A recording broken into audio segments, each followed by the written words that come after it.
So I've had a few communications from Mr. Riley and Mr. Ranty, and I want to have a look at those. And I also am going to have a little look at an attempted debunk that someone has posted. And as I posted a little video earlier,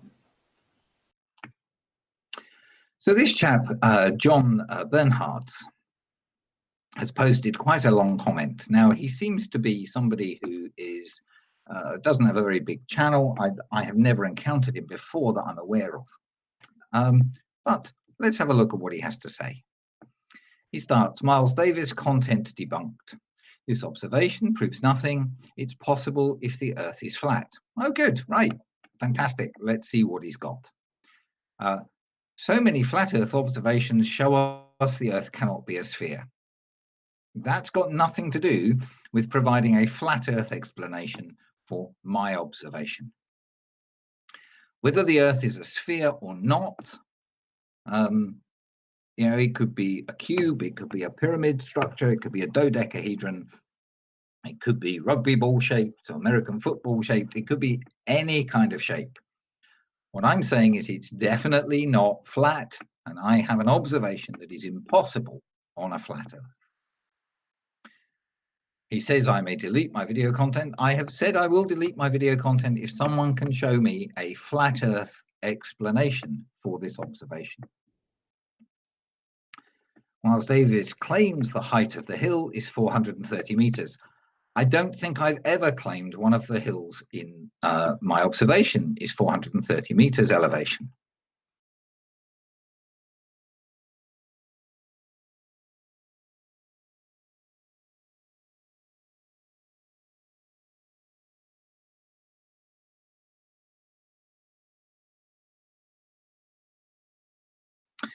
On Miles Davis' previous video, it said it was greater than 500 meters. Some of the hills are greater than 500 meters. Then after that, Miles dropped it to 413 meters.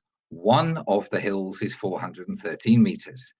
I wonder if I can show that. That's where we're at with that.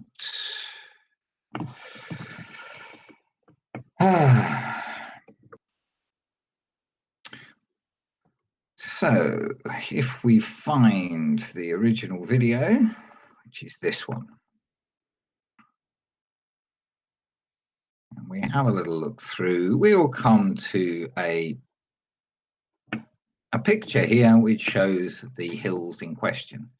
Cairnock Hill, clearly labelled at 413 meters above sea level. The distance to that hill is given. The other hills, Strond End, 511 meters, Earl Seat, 578, and Brack, 540, and Meikle Bin, 570. So his criticism of the heights and my claims is completely unfounded, completely incorrect. We're not off to a very good start, Mr. Bernhardt. Before photographs are taken is the key. Key points, know the photographer's location. Well, I knew where I was, and I've done my very best to make it clear to everybody else where that is. More importantly, elevation. Well, I'd say they're equally important. I'd also say they go hand in hand. If you know the location, you know the elevation, or we can find it out.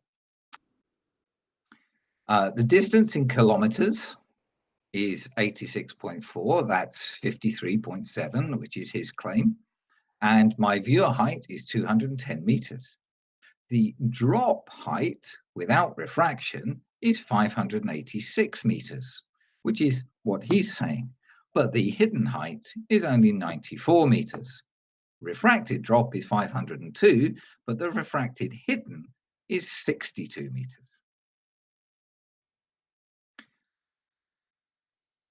He mentions the 53.7 miles and the 668 feet or 210 meters, and he's claiming that the turbine should be hidden behind 336 feet of the curvature of the Earth. Well, no, they shouldn't. By his own admission, it's 420 meters to the top of those turbines. And as I've just shown you, less than 100 meters should be hidden from our view. And over 300 meters should be clearly visible, including all of the turbine. The only thing Miles Davis has done or shown on this photo is it cannot happen on a sphere, but easy explainable for a flat Earth plane. Well, I've just shown you that it does work on a sphere, and as yet you haven't provided a single bit of evidence, a single bit of explanation for how it works on a flat plane. He says again that I may delete my video content and become a flat earther. Well, not until you actually come up with an explanation. I come up with an explanation here from Flat Earth Debate. And I have Adam and Ranty here. And Adam, can you explain this for Miles Davis, please? Yeah, brilliant. If we're doing that then, and I'll quickly run through that, because I think, like I say, Ranty stuff then follows on a lot better Kill him, Adam. So if we're looking at what I've done there, what I've kind of done is from Miles's video, taken the heights and distances that have been stated by him, and kind of applied the angular size calculator to it,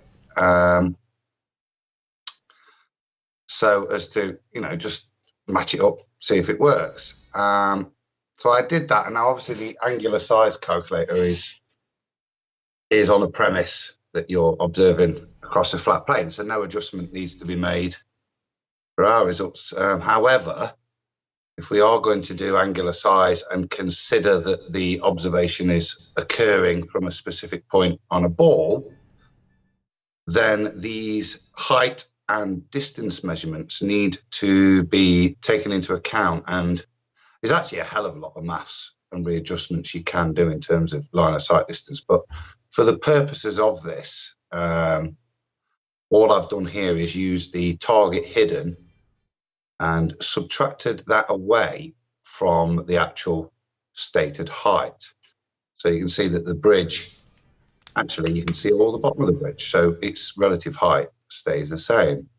But with the target hidden values on the other peaks, I've then subtracted them away to give us the new relative height as it would appear when viewed from a specific point on a ball. Because obviously the further away that peak is, the more curvature it's subject to, and therefore the more reduction in its actual height will occur.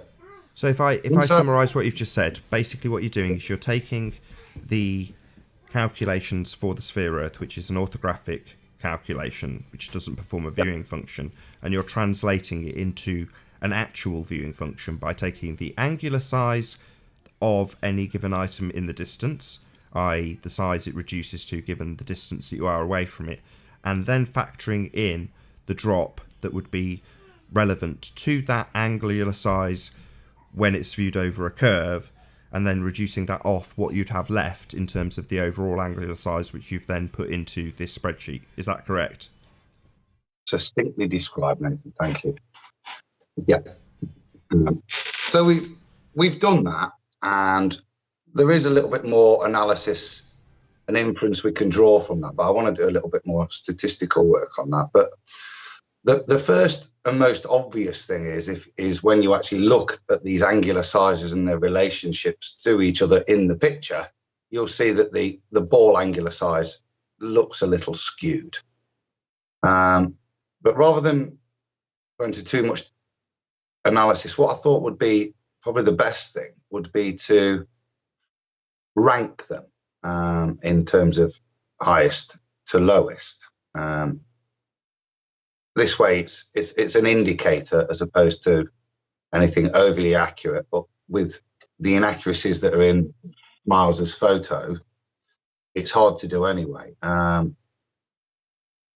There appears to me to be a slight issue with regards to how the photo has been set up, and I do think that the camera is slightly angled up, and that's kind of borne out of the first set of ranking results. And basically, as I did the results, if you look at the green column and the blue column,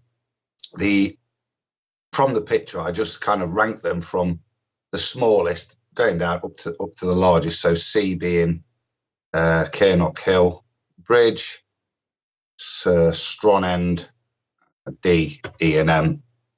Relatively, they're getting higher as we go down. Now, when I compare that to the angular sizes, actually, that's an absolute perfect match with what's observed in reality, with the exception that the bridge and the Cairnock Hill are actually the other way round in terms of height with regards to angular size calculation. And I do think that this is, and Ranty will probably go into much bigger detail and explain why visually, but I do think this is because actually I think the observation is occurring at less than 210 meters, and we're getting a slight angling up, which will place the Cairnock Hill visually slightly lower than the top height of the bridge. Now, that being said, if we then compare the rankings of them all after that, you can see that actually it's an exact match. It's S, D, E, M in terms of the peaks, and they match perfectly. So the angular size calculation is in agreement with the observation. Now, when I then do the same rankings on the adjusted ball heights, we actually get a very strange result, very, very strange. There is actually no correlation whatsoever with any of them, with the exception of peak M, Meikle Bin. On all of them, actual observed and angular, actual height is slightly, it's the second highest, but observed height, angular size height, and angular size on the ball, M is the only one that the angular size ball figures actually comes out to in agreement with the others. So just to summarise what you've just stated, so with the exception of, I can never say it, Meikle Bin, I think I'll butcher it, doesn't matter. With the exception of that, when you take the 90-degree side-on orthographic view, however you want to describe it, the one that was presented in Miles Davis's video, the side-on view, where you can see both the observer and the target, or targets in this instance. When you take that and translate it back into the observer view and account for the angular size reduction over distance and the drop, and then factor that back into this table, nothing matches the observation in terms of where the maths would predict these things would be if you were viewing them over a curved surface. As opposed to, with the flat Earth observation, they all match with one strange exception, the one coincidentally highlighted by Miles Davis in the video itself. Now, it's asserted by Adam so far that it's because he believes that it's because the observation is actually lower than is quoted. Is that correct? Yeah, lower, and also conversely, the camera, from my looking at my... Oh, he's popped himself on pause. He's still there? It would appear the camera's angled up as well. But yeah, the observed height and the angular size calculated on a flat plane, the relative rankings of where the peaks should appear in terms of height to each other matches up between the observed and angular size. However, when we go to the ball figures, it's exceptionally skewed. To the point that I'll just summarize it. There's between peaks B and S, angular size is in agreement that S is higher than the bridge, but actually on the ball, the bridge should be significantly higher than peak S. D should be higher than the bridge in both observed height and angular size, but on the ball mass, because the way it falls away, again, the bridge should be higher than peak D.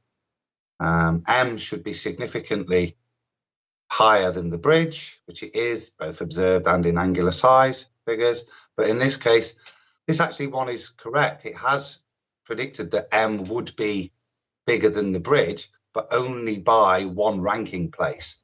So it's basically, once you put these figures onto a ball and apply them to the image, there is absolutely no correlation between the calculated angular sizes and the observed image from a ball. However, we have a perfect correlation with angular size when applied on a flat plane. Perfect. Thank you very much, Adam. So, Ranty, it's actually your screen. I've got displayed to have this spreadsheet up, so I don't know if you want to follow on from there. Okay. Yeah, sure. Just let me something prepared. So very nice work, Adam. Yeah, very nice, very well done. Yeah, and to be fair, I mean, I had to do no work apart from just put some pretty pictures together. So it's all down to Adam. This he gets all the credit for the work that he's done.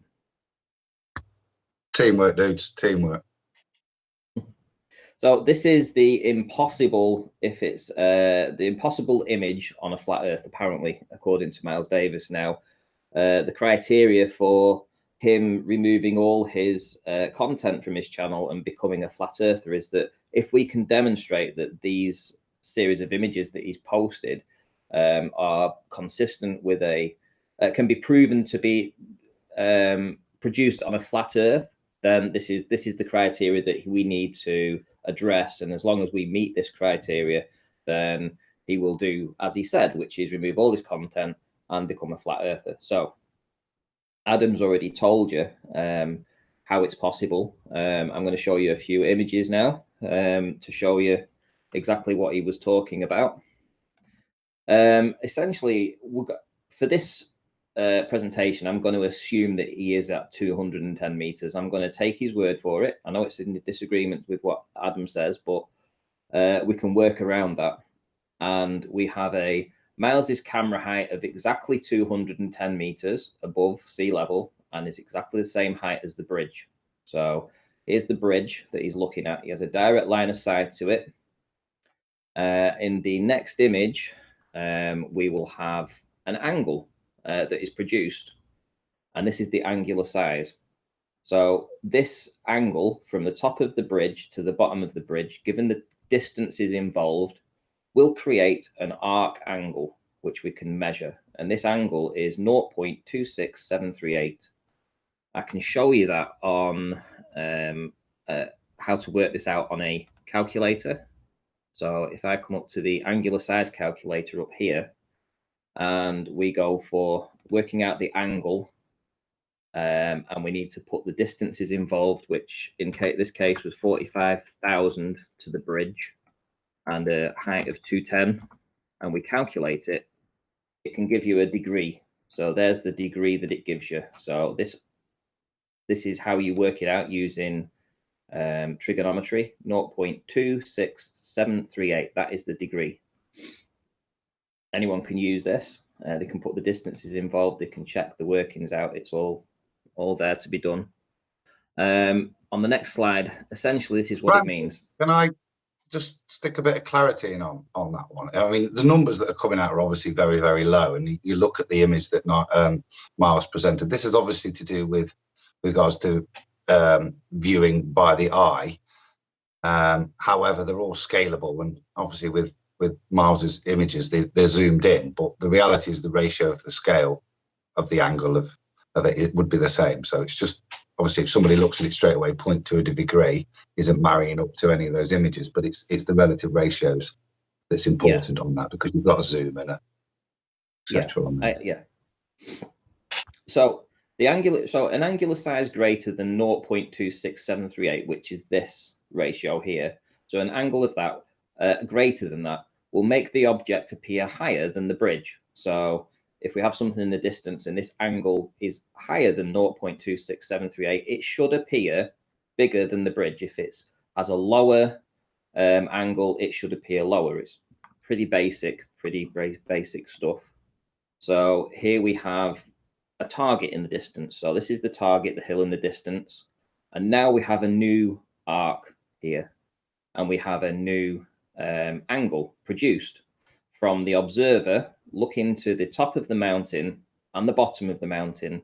We now have a new angle, and dependent on what that angle is where it would appear to the observer in relation to the image produced. So if it's like I say, if it going back to this, if it has a higher than 0.26738, it will appear above the bridge, and if it's a lower arc, it will appear below the bridge. Here we have, this is Miles's own workings out. So here I take a screenshot from his channel. This is the image that he wants us to work with. He's got the details of certain mountains in the background and a nice dotted line across the middle to denote his 210 meter to the bridge. So this is his eye line, direct line of sight. So this is where we can work from using Miles's own evidence. Next image, not really that important. This one is though.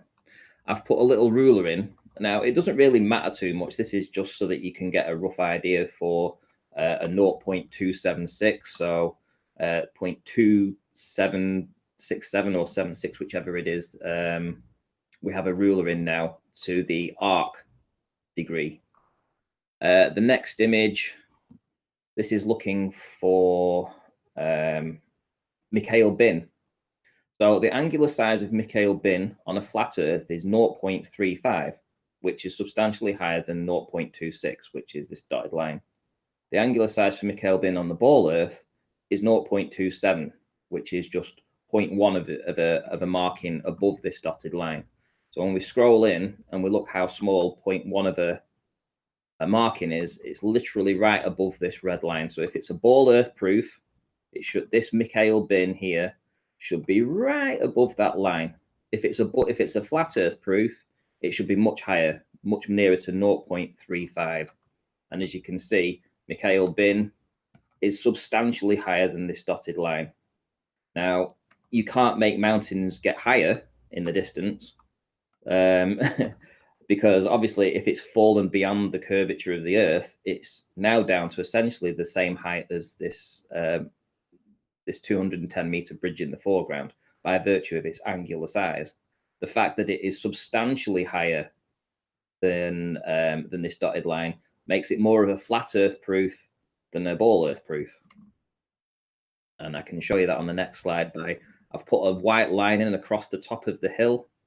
And if we scroll into the calculation, we're coming out roughly at 3.4 degrees as an angular size, which is much more consistent for a flat Earth than it is for the ball Earth. The next image is for Stonehenge, and again we have this dotted line that Miles has conveniently put across the middle. Put the ruler in again just to give you a sort of visual. Here we have on a flat Earth versus a ball Earth, right? So angular size Stonehenge on a flat Earth is 0.30, which would be this line up here.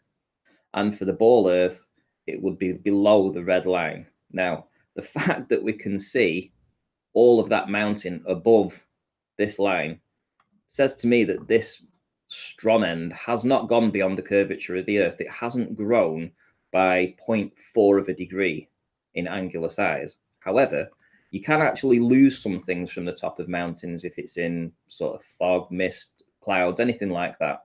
One thing you can't do is make the mountain grow. So again, I'm going to say it's more of a flat Earth proof than a ball Earth proof, because it certainly doesn't match up to it falling beyond the curvature of the Earth. Its angular size is not related at all. Lastly, we go on to Dunbreak and Earl's Seat. Both appear in the image at an angular size of 0.269, which is essentially this white line. So basically, where he's put these two arrows in here, this is the line of sight, and I've put a white line in that shows you that. That's where they appear. Let's go on to the next slide. Sorry.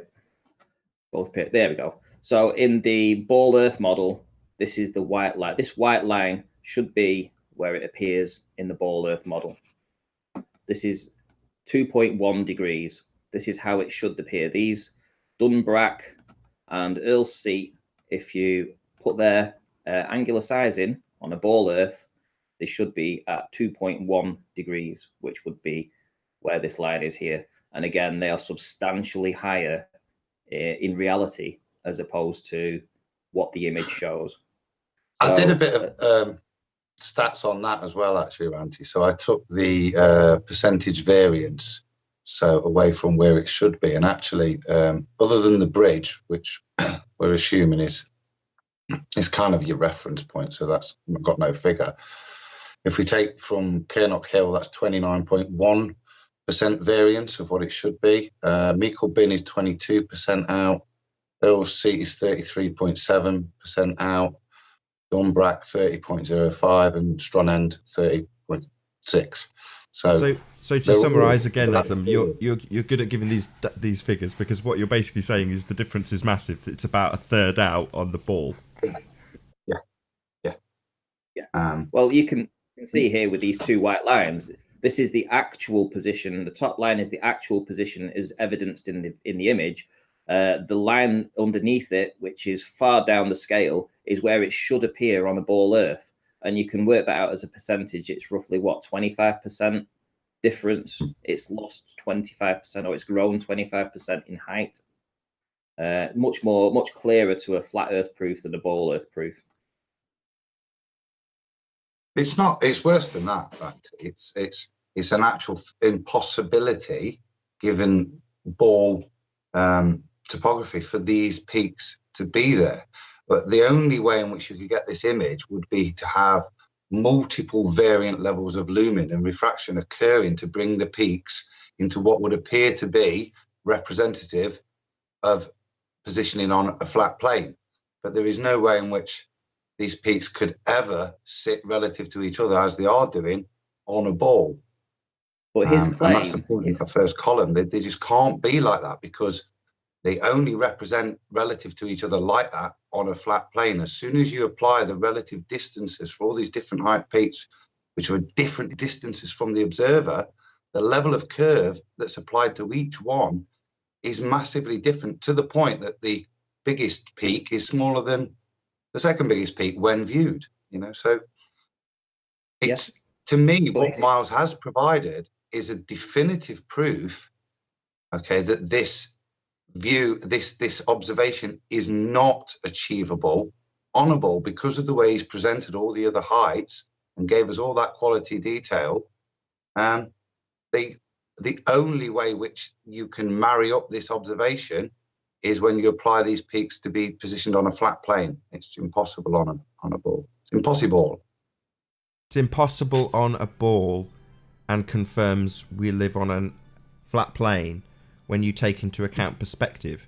So unfortunately for Miles, either he doesn't watch the show or he doesn't pay very much attention, because when he presented this, he did all the mathematics in an orthographic view using the begging the question, proof of nothing, perspective hijacking curve calculator.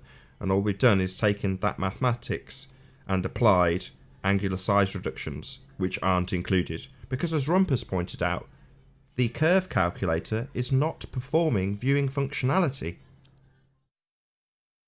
And the angular size calculator takes this into consideration when it looks from the observer to the object. It gives you an angular size, something that you can actually work with. And that's represented in very small degrees, but they are measurable, and they can place objects in the distance at relative heights to the other objects that you're looking at. So some will be higher, some will be lower. They may be bigger in actual size, but in relative size to the observer, they can be smaller or higher or the same height.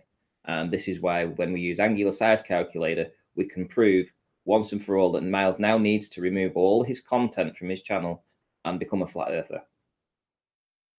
Yeah.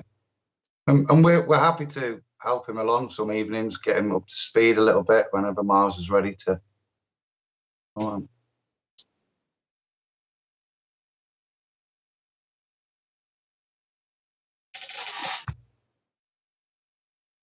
Rumpus Excellent, is Ranty. disagreeing with us. Is that the end of your? Is that the end of your presentation? That's all we have. That's all we need.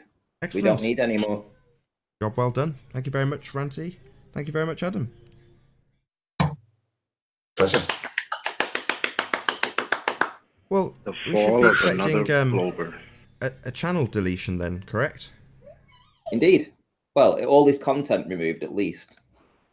Mm. This was the claim. We needed to show that it could be achievable on a flat Earth, and that's what we have done. We have proved conclusively that the image does marry up to a flat Earth by virtue of using its angular size. We've met the conditions for that. The fact that we've debunked his entire video and arguments about it being a ball Earth proof is just secondary. We met his criteria before when we showed how these relative heights should appear in relation to the bridges, etc. And yeah, so looking forward to him. Well, do we actually want him as a flat earther though?